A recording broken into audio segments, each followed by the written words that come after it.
Hey everyone, Michael Pickens here, host of the Libertarian Leadership Academy weekday podcast, where we interview libertarian candidates and activists doing some amazing things in their community.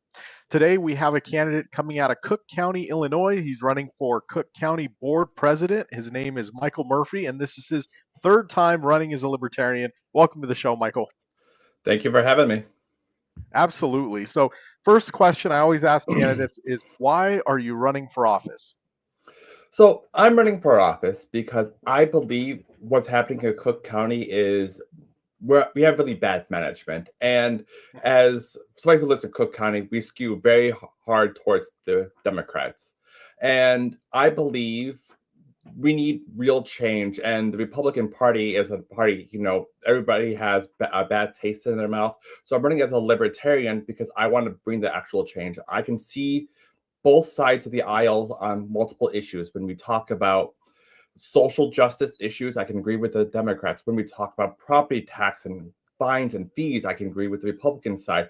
So I can talk to both sides and say, hey, what you both are doing, it's very wrong. And that's why I'm running, to be that voice. Absolutely. So when you say the Cook County Board is having some issues and they're not being ran properly, are there any specifics that you are referring to?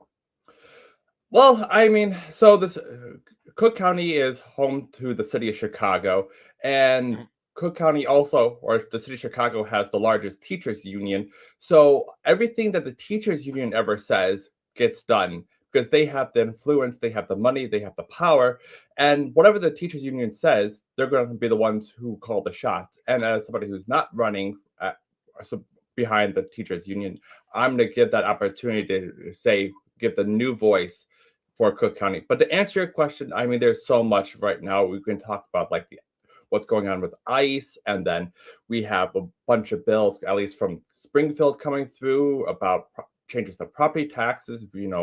Being in Chicago, we also have the potential the Bears moving. So there's a lot of a lot of issues going on in Cook County that a lot of people might not really know about. Sure, yeah. So the property tax issue, I know that's a big deal all over the place, and our governments are bankrupt pretty much everywhere.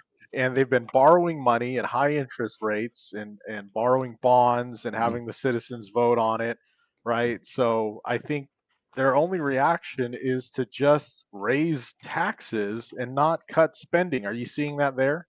Oh, I'm 100% seeing that. And I'm going to reference a lot with the city of Chicago because I'm also a resident of the city of Chicago. So I'm very keened in what's happening in the city as well. But when we Mhm. talk about lending money, the city of Chicago's credit rating was actually just recently decreased. So, when the credit rating gets decreased, all of a sudden it costs more to borrow money. And it's just a sign of the time with the bad direction we're going. Absolutely. So what are some of the other issues that you are running on? Well, I'm going as as a libertarian. There's a lot of different social issues, and I do personally want to say that I do tend to skew a little to the left on some of these items. But I definitely have to say, property tax. Being in the city of Chicago, transit's really important to me, and fixing the education system. And it's challenging those big institutions that have been in control for such a long time. Mhm. So how would you fix the education system there? So the first thing is I would call, again, as somebody who lives in the city of Chicago and deals with the Chicago Teachers Union, I would demand accountability from the Teachers Union. All the money that they're spending on Mhm. their politicians to get elected. I know, at least in this race, the current board president has not sought the nomination from the Teachers Union, but the mayor received money from the Teachers Union. Our school board is heavily influenced by the Chicago Teachers Union. They spend Mhm. millions of dollars every election cycle to make sure they get the people elected. And I believe people deserve to know where uh, the money drains for Chicago Public Schools is, because that's the biggest line item tax on most residents is the school system. So when we really Yeah. talk about property tax, we also have to talk about the education system and why is the education system so low on funds. Meanwhile, the teachers union has seems like they have unlimited amount of money to go on. Yeah, do you support any type of reforms like school vouchers or a backpack effect program where the money follows the kid and we can have some competition in the marketplace? I 100% support that. I believe competition, regardless, helps improve our systems.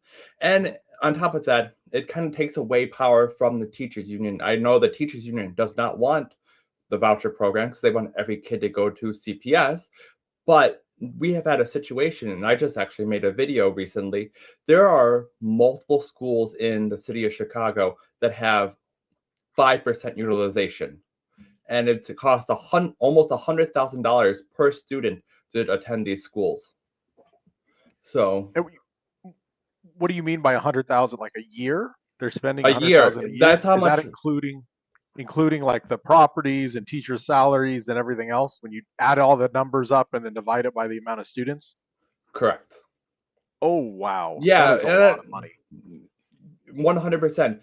And I don't know if I can share anything, but I'm going to pull up at least on my screen. There's one of the schools. It has a capacity of 900 individuals, and it has a total of 30 people attending the school. So when we talk about severely underutilized, that is what we're talking about. Wow, that is very underutilized. 35 kids for a 900 capacity doesn't make much sense. And I'm sure they're paying on that school buildings and all of those Mhm, school buildings. And I'm sure there's an administrator and mhm. you know, principals, vice principals, multiple teachers. 100%. And on top of that, it would be one thing, and I mean, we can't excuse the fact that we're spending almost 100,000, but we can also talk about how that at least the school that I'm looking at right now, their percent of students proficient in reading for 2024 was 0%. So it isn't like it has a huge reading proficiency, and for the school, it's actually it's nothing. So it's not Yeah, even like we can make a good faith argument why the school is still open. But that's one of the items to call out and challenge. Now, I'm not going to say there might not be another school nearby that they can't go to. I don't know the distance between all these schools. It's possible that's the only school. But in the city of Chicago, there's schools everywhere. I can't imagine there being no other school close by for these students to attend. Or we can have a bus to take them there. sure. So I recently had some dialogue with some people in a local, not local to me, but it's in a county over. It's a battleground school district. Last year they were $15 million in the hole. This year they're now an additional $20 million in the hole, and they don't talk about cutting positions or administration or salaries or benefits or anything like that to the teachers or the administrators. They just cut every single sports program. They've cut all the extracurricular activities. They closed down their pool. Like they've literally shut down everything that the kids could be excited about attending in the school. There's like 14 schools, and they're not talking at all about teacher salary cuts or administration salary cuts because you have administrators that are making 300,000 a year, Mhm. and they're not talking about that. And another thing that they brought up is the amount of money going out to retired teachers and retired administrators. The pension system is so bloated that it's making it to where the current school is unsustainable because so much money is going out towards retirement for teachers who worked there for 20 years and retired. And then now they'll get paid for the rest of their lives. Mhm. So the whole system is set up to fail, basically, Mhm. and set up to be insolvent. Yeah, and I So, mean, we had the same situation here in Cook County and the state of Illinois. I believe the pensions are state constitution, so it isn't like we can really get around that at the county level or the school board district level, mhm, unless the only way is if the teachers are not CPS or public school employees. And that's why I also support the open enrollment, private schools, like the backpack voucher, because at least mhm. those school systems they don't have the same pension liabilities. Once the student is no longer at that school, that's it for it. Versus Yep. that teacher going, works there for 20 years, and then they collect a check for the remaining 20, or for however Yep. long they live. Yeah, however long they live. Okay, let's move on to another issue. On your website, you have police reform without chaos. What does that mean? So, in the city of Chicago, we have again. I've referenced it because I live in the city of Chicago, so I see a lot of that.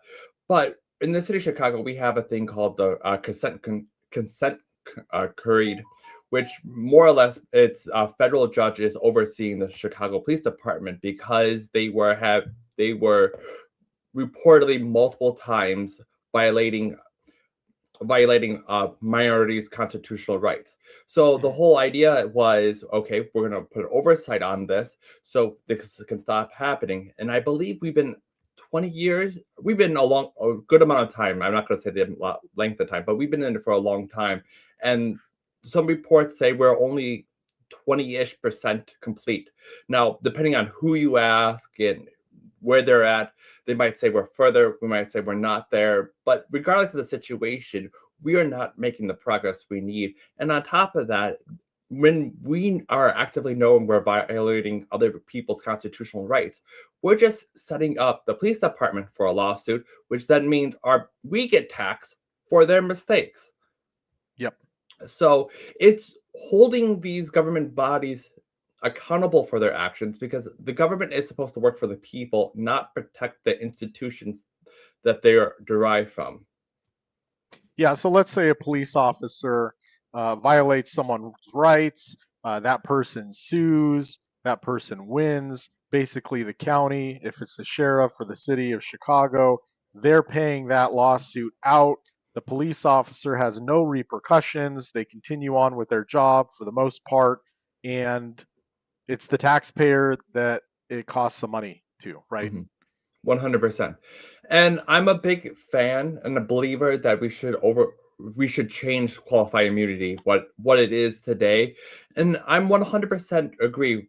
People, politicians, political individual people in other parts of government, police officers, whatever, they could be in situations and they can make mistakes. And it happens. And we should not be punishing everybody who makes mistakes because something happens, you're in a quick fire situation, you made a decision. We shouldn't always be punishing, but there has to be a difference between holding somebody accountable and just letting them walk away.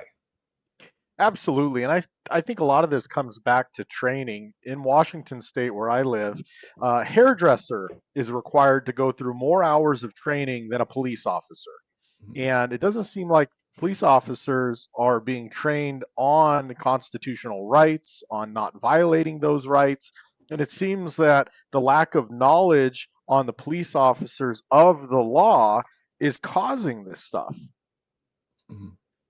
Yeah, and 100%. And that's the whole point of the consent creed is to have these officers know constitutional rights, know these important items, so they don't go ahead and violate it. Because anytime the county gets sued or the city gets sued, it just comes back to us, and then those departments need more money for to continue operating. I know for the city of Chicago, again, I live in the city of Chicago, we just Mhm. got done paying out a lawsuit for an incident that happened in 2018 when the police department did a warrant search on the wrong property looking for somebody else. They had the wrong address. The person reportedly never lived there. The person they were looking for was actually a few houses down.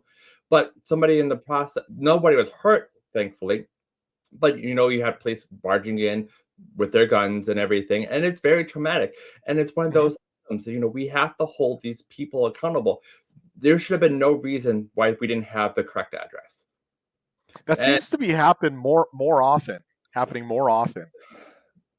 yeah, and it's absolutely terrifying. But those people, whoever from the police department or the DA's attorney signed off on the warrant, somebody has to be held accountable because that's not okay. At the end of the day, If everything was followed through properly and they knew where the person was and they had the right address, this would have never happened.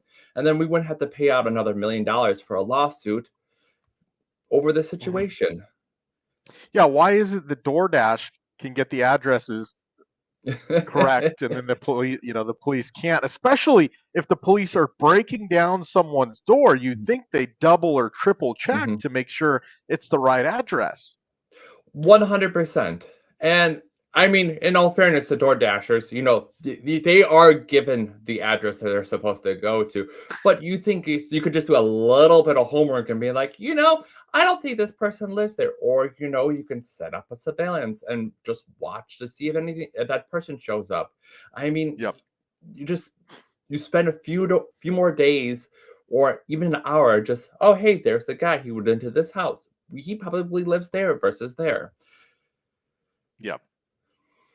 Yeah. So, moving on to another issue here on your website, we talked about this a little bit at the beginning on taxes, cutting waste and not services. You want to talk about that? Yeah. So again, it's all in the aspect of where's our money going and why is it going to where it's going. When we talk about education, we're spending so much money. So in the city of Chicago, my biggest tax bill item, the line number one is Chicago Public Schools, is paying for the schools. And I don't know how it is in other districts, but that's our biggest expense. 52% was, I believe, mine for my last bill.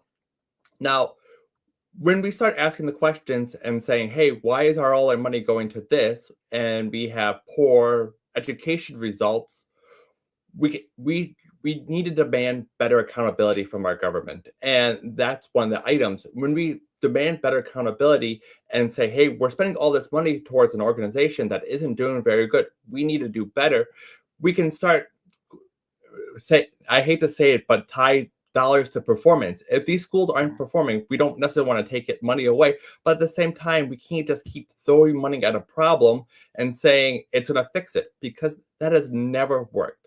And one of the big things I want to do is when we come up across a problem and we're trying to fix something, and I know the worst phrase ever is "I'm here from the government and I'm here to help." But when we go ahead and say we have a problem and we're trying to fix something, if our results aren't going the way we want, relatively short, not progressing at all in the way we want, we need to sit down, reevaluate, and ask the questions: Are we doing things the right way? And I believe that's how we start building. If we can start asking the hard questions for our police department: Why are we always getting sued? Why are we losing all these lawsuits? Why is this costing us money? Why is our school system? Why is this? And just start asking these questions and demand better accountability.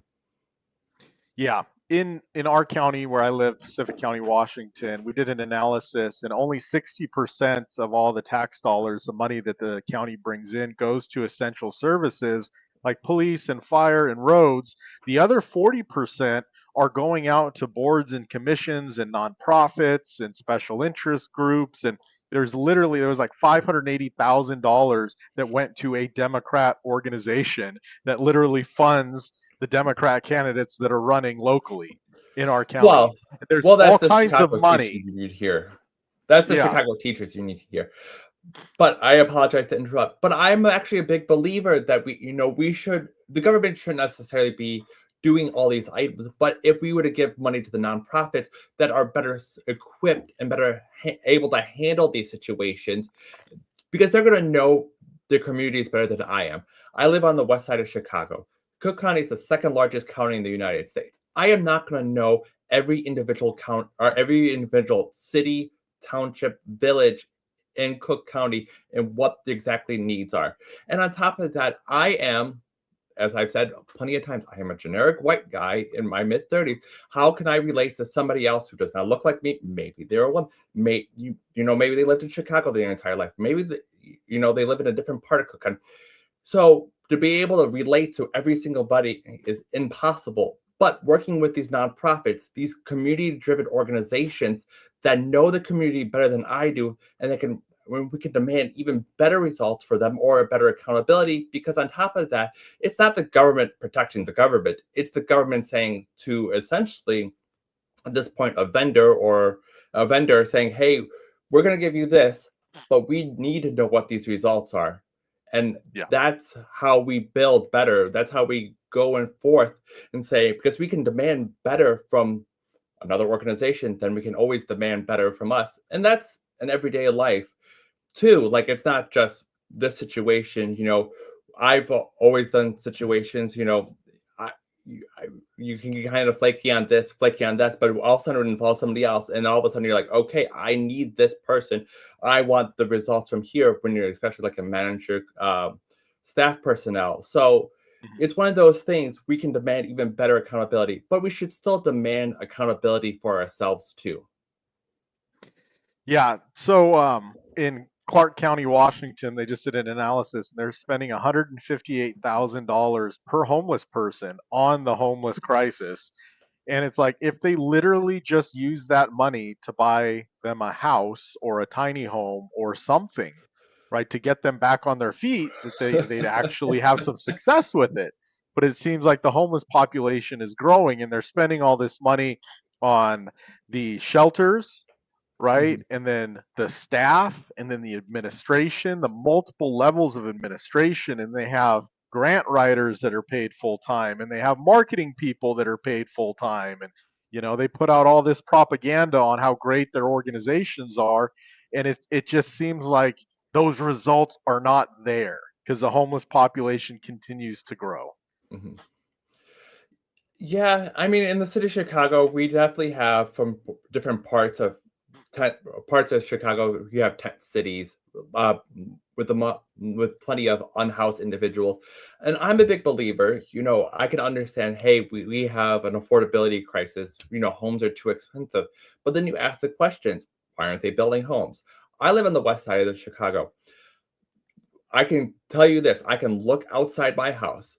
There is a vacant lot at the end of the block right there. I look to my right, there are three vacant lots right next to each other. And then I look to the far right, and there's another vacant lot. So there are five vacant lots in my neighborhood. And one of the vacant lots has a sign right there that says Cook County Land Bank Authority. And Mhm. it's like, okay. And then just down the street, uh, I'm sorry, one street over, there's another side that says Cook County Land Bank Authority. So it's one of those situations, we're going to scream, we don't have enough housing, but we have all this available land. So why aren't we developing? Why aren't we getting developers in to develop this land? And I'm willing to bet there are plenty of laws, rules, and regulations on the book that prevent these developers from coming in and wanting to develop. I Yeah. guarantee there's going to be something on that. And I was talking to an individual. Yeah, so Daniel May says my area is so cooked they up property taxes by $2,000 on his home, and he also says, "Yep, they do the same stuff in Texarkana, Texas. So it doesn't matter if it's Democrats or Republicans. It seems like they're funneling money to their friends." Oh, 100%. And it's just one of those things. We need to ask the questions why the developers aren't coming in. But I was going to say, I've talked to a few people and aldermen, and it's like, okay, well, why don't we work on zoning reform? And everybody gets so defensive when you want to talk about zoning reform, because in the city of Chicago, again, I apologize. I understand I'm running for Cook County Board President, but this is where I live, so I'm definitely Yep. passionate, and I know everything that's going on. If an alderman says, I don't want something being built here, even if the other 49 aldermen say yes, if the one says no, everybody changes their answer to no. So, Jeez. so we call that aldermanic privilege, and it's 100%. It's terrible. And speaking of the property tax, in different parts of Cook County, we just had our property taxes readjusted, and some people in certain neighborhoods had their property tax go up 93%, almost double their We property tax. And their answer was, well, the commercial real estate values have gone down.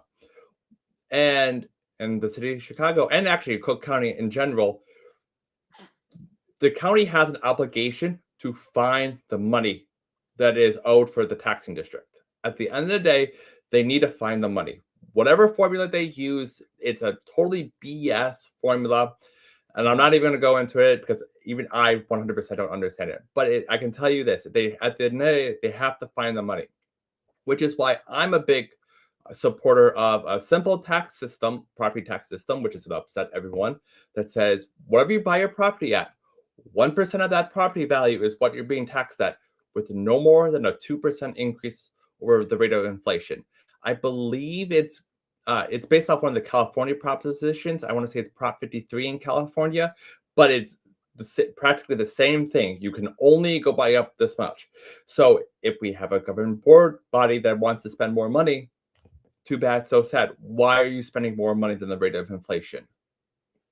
Yeah, I think that'd be a good way to do it. I would propose a voluntary property tax system, whereas maybe it starts at 1%. But if people vote to increase property taxes through a levy or a bond, the people who voted yes, their property taxes go up. The people who voted no, their property taxes stay the same.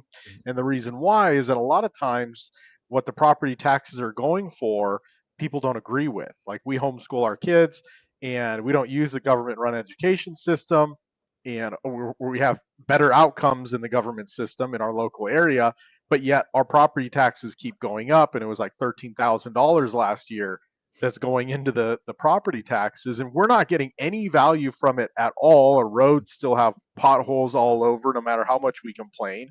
It's an issue, and we just don't see any value whatsoever. And I think making it uh, voluntary based on consent, which our government should be based on consent. It's in the Constitution.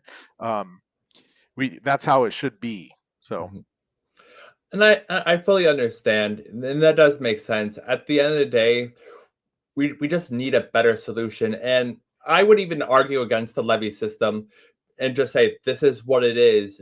And if you want another government organization to get more percentage, then it has to come from somewhere else. Mhm. And because what happens is if you do the levy system, and then you have this rate and this rate for this person, and then it just makes things even more complicated.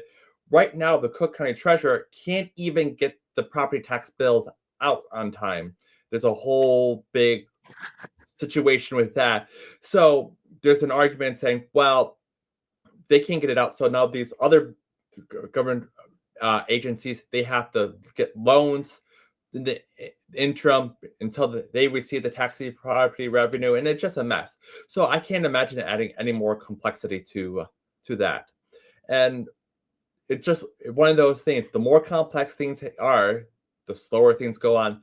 And in Cook County, they reference, well, it involves the computer upgrades to one of their vendors, and there's a whole saga around that. But I do have to say, as somebody who is the Cook County Treasurer is a Democrat, at least she's calling it out. Be like, hey, as a client-customer relationship, Cook County has every right to call out our vendors if we feel like we're not getting our fair share. I know she's got a lot of flack from that, but I'm a strong believer that saying, if we're not getting our money's worth for whatever it is, we shouldn't be befriending them. We should be cussing them out, because we've all worked in private organizations. We've all been in situations when a vendor hasn't met their obligation. Those aren't fun conversations for the vendor to be in, and it should be the same way for the county level as too. We need to hold our vendors accountable, like we need to hold any organization we're working with accountable, like we have to hold ourselves accountable. Yeah, well, the way technology is right now, and you're someone in IT, like we've been able to implement solutions in our business. We're able to get data like that. We're able to figure things out like that with AI and everything else. And our county still isn't releasing a line item budget. Everything is very high level. They will not tell us how the money is exactly being spent. And we have to do Freedom of Information Act requests just to figure certain things out. And those have to be super specific.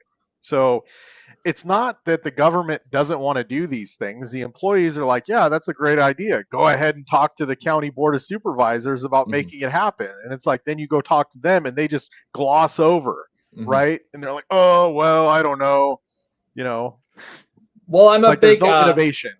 Yeah, I'm a big believer at just being as transparent as possible. So, like the budget, 100%. If you want to know everything about the budget, where it's going, that should be all out there. Because at the end of Yep. the day, the only way the government is getting those funds is through our tax dollars or fines or fees, but they are getting it from us. So we, as the government, should be able to, and it's should be our duty and our right to provide that information. Absolutely. So, Michael, we're up on our time here. I really appreciate it and enjoyed our conversation. How can people find you? We've got about 600 people watching the live stream right now, 601. If some of them would like to donate to your campaign, where would they go? So on my campaign site, I have that big yellow button right there on the top right-hand corner that says donate. You can go ahead and donate it there. I do admit I have to update a little bit of the verbiage. It originally says you had to be in the state of Illinois. That is not the case. As long as you're not for a business donating money, you can donate there. I am also on Facebook, Blue Sky, and TikTok. I believe that's all at the bottom of the website with my links. Yeah, going down there, and you sign can up to get involved. We're scrolling down, donate. Yeah, it's all the way at the Facebook, bottom. TikTok, and Blue Sky. Oh, And then one other thing that I saw here that I want to bring up, you are running a grassroots campaign. You're not going to waste money on wasteful television ads, no useless consultants, no spammy fundraising emails, and you will refuse to surrender to authoritarianism. So, and I wanted to say that is on both sides of the aisle, either Republican or Democrat. Regardless, I believe that the power should belong to the people and not the government, and we just need to make the government smaller and work for the people that it's supposed to represent. Awesome. Michael, well, thank you for coming on the show, and thank you for running for Cook County Board President. Thank you for having me.